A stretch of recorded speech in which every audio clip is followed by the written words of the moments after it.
The 2000 Summer Olympic Games, officially known as the Games of the 27th Olympiad and commonly known as Sydney 2000 or the Millennium Olympic Games, Games of the New Millennium, were an international multi-sport event which was held between 15 September and 1 October 2000 in Sydney, New South Wales, Australia.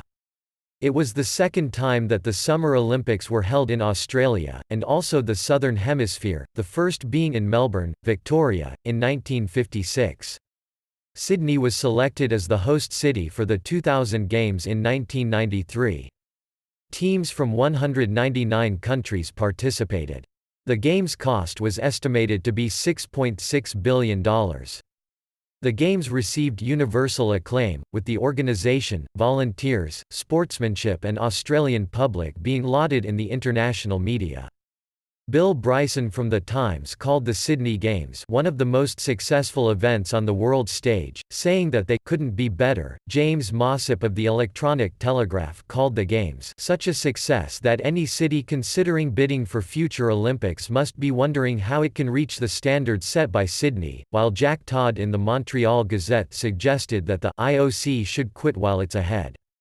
Admit there can never be a better Olympic Games, and be done with it, as Sydney was both exceptional and the best. In preparing for the 2012 Olympic Games in London, Lord Coe declared the Sydney Games the benchmark for the spirit of the Games, unquestionably, and admitting that the London Organising Committee attempted in a number of ways to emulate what the Sydney Organising Committee did. These were the final Olympic Games under the IOC presidency of Juan Antonio Samaranch.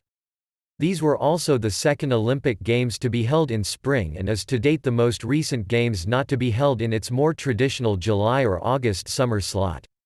The final medal tally was led by the United States, followed by Russia and China with host Australia at fourth place overall. Several world and Olympic records were broken during the Games. With little or no controversies, the Games were deemed generally successful with the rising standard of competition amongst nations across the world.